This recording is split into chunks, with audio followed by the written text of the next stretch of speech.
Muhammad Ali said once that champions aren't made in gyms, champions are made deep inside from desire, dreams, visions. And he hadn't even met Randy Livingston.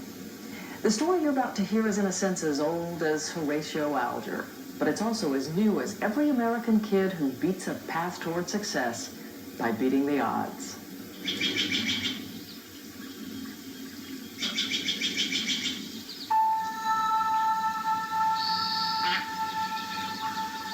When morning breaks on a bayou in the heart of this city, you can understand why they call it the Big Easy. But it's not always so easy going here.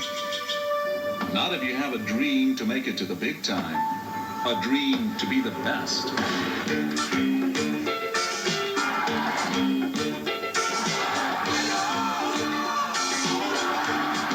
When the game's on the line, I want the ball in his hands. We're seeing someone who has a presence and an understanding of the game that is rare, very rare. Who are these accolades for? A 16-year-old high school junior. His name, Randy Livingston. How good are you? Well, I don't know. I mean, I think I'm pretty good right now, but I know there's always somebody out there working a little bit harder than I am, so I have to keep striving and just keep working hard to stay at the top. Are we watching the best basketball player in American high schools? I think so. Billy Fitzgerald is Randy's high school basketball coach at the Isidore Newman School in New Orleans. Does he show NBA caliber? Easily. He's a 6'4" point guard who averages 26 points a game and is now acclaimed as one of the best high school players in the country by everyone who's anyone in sports. Here's an inside look at Randy's game. Commentary and camera work provided by Randy and his teammates, Justin Powell and Cooper Manning. What's the best thing about playing with Randy? The way he passes. He makes his passes that Magic Johnson makes it, you think couldn't be possible to make. He plays with finesse, but he battles inside, and it's hard to stop him. I mean, we have to guard him sometimes in practice, and it's a lot better being on his team, I'll tell you that. Last year, when he was only a sophomore, Randy led his Newman team to their first state championship in over a decade. Quite an honor for a school better known for its high academic standards than sports. When Newman students compete, they hit the blackboards, not the backboards. This is a wealthy private school, and Randy is not your typical student here. He's the only black player on the basketball team, the only black student in a class that consists mostly of the sons and daughters of New Orleans elite. Randy's world is far removed from all of this. He grew up in one of the worst housing projects in New Orleans. It's not where you come from, it's where you're going. You can always do better. This is Randy's mom, Ada Livingston, a divorced parent, the mother of 4.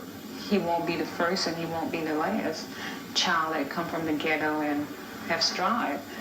It's just raising them right. Raising them right means working more than 70 hours a week at Southern Baptist Hospital in New Orleans. Somehow she finds time to see Randy play. She's still his biggest fan. Ada's dream was to move her kids out of the increasingly violent Callio Project. Last year alone, 16 people were murdered here. What would you hear at night in the old neighborhood? Gunshots, lots of gunshots. We've even seen people being shot, but I try to just keep them inside, away from that. The marks of violence riddle even the playground backboards. How violent was this neighborhood when you grew up? It was very violent. I mean, it was a time when drugs just began to come out and a lot of guns and killings and shootings all around when I walked and played in courtways and neighborhoods. Ada Livingston's answer to the violence was a hard and fast rule that all her children had to be in by dark. Randy had other ideas. What kind of little boy was Randy? A little bad boy.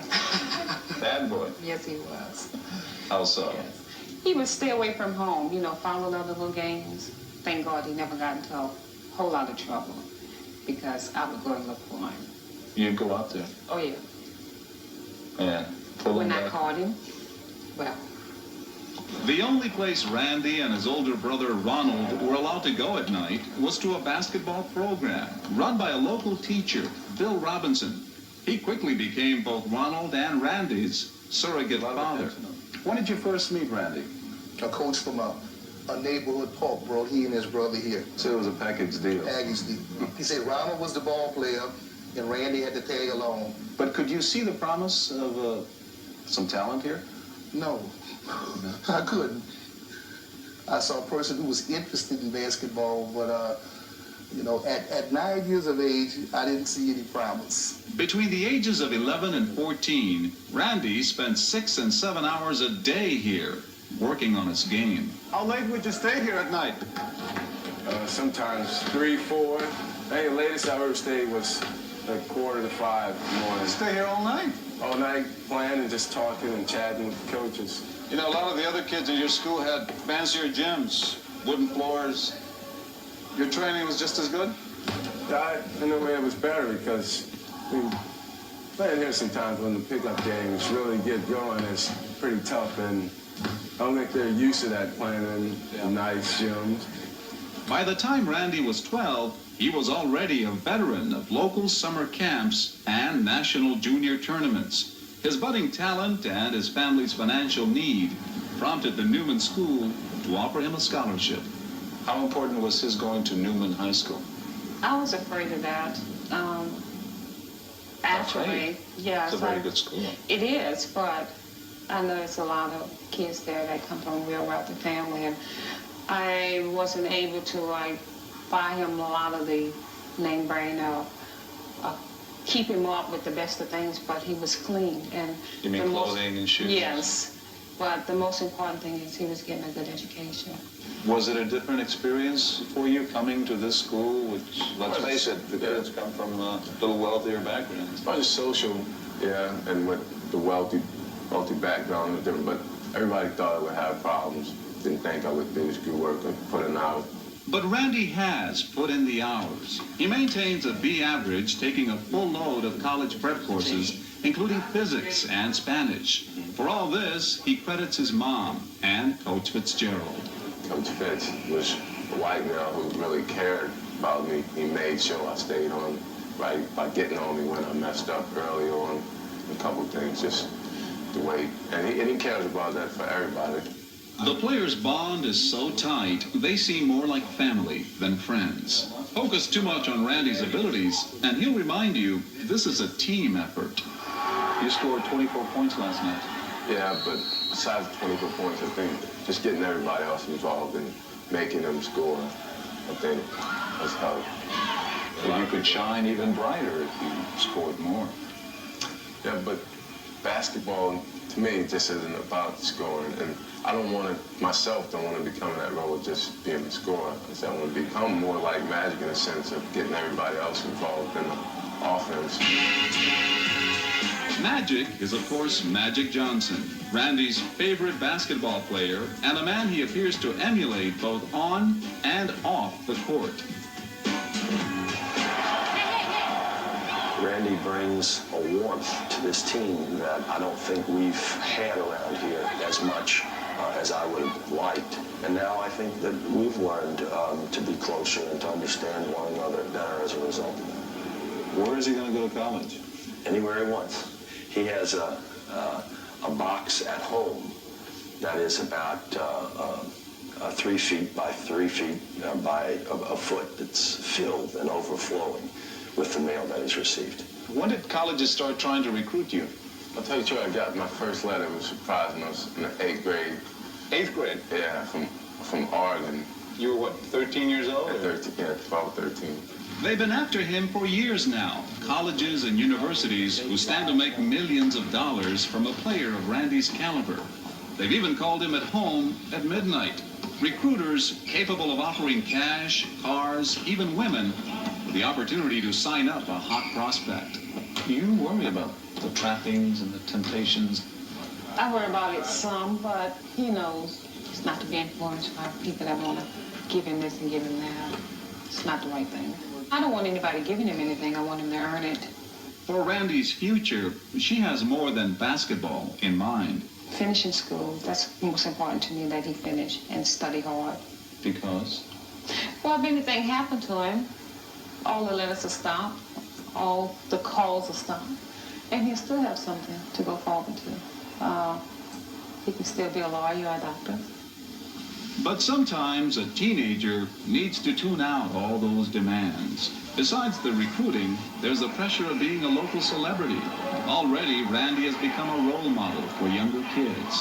He even gets requests for autographs.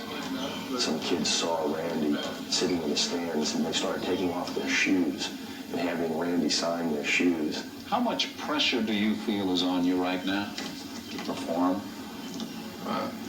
There's a lot. This year, like I said, it's the first time dealing with a lot of national publicity, so I'm just learning to deal with it. I mean, Where is Randy Livingston going to be 5 or 6 years from now? hopefully in the NBA. But even for someone of Randy's talent, the odds are overwhelming. Nationally, in any given year, 750,000 kids play high school basketball. Only 20 to 25 wind up in the NBA. There are only so many positions in the NBA, and the people who now hold those positions are literally committed to physical combat to keep those positions. Harry Edwards is a former pro basketball player, now a sociology professor at the University of California, Berkeley. In the 70s, there was a big scare going around because a piece of space junk was falling, and they were trying to calculate the odds of somebody getting hit by some of this space junk that was falling. And the odds of getting hit by a piece of this space junk were actually greater than the odds of becoming a star in the NBA. Does it matter to you whether Randy makes it to the pros or not? No. No. If he make it to the pros, would be fine. But if he don't, it still wouldn't bother me. I'm not sitting back hoping for that. I'm not sitting back planning for that.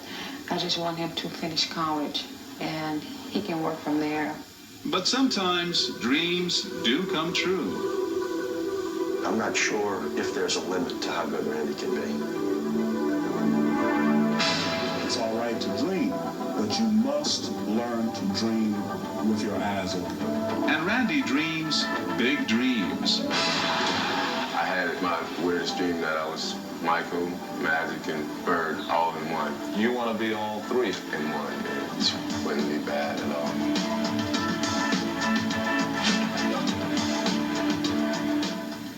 That was our John Quinones reporting. Randy, by the way, seems closer to that dream every day. This past Saturday in Baton Rouge, Randy led his team to a state championship for the second year in a row. The Newton Greenies won 60-50. Randy scored 21 points, and he capped the season by being named the game's most valuable player.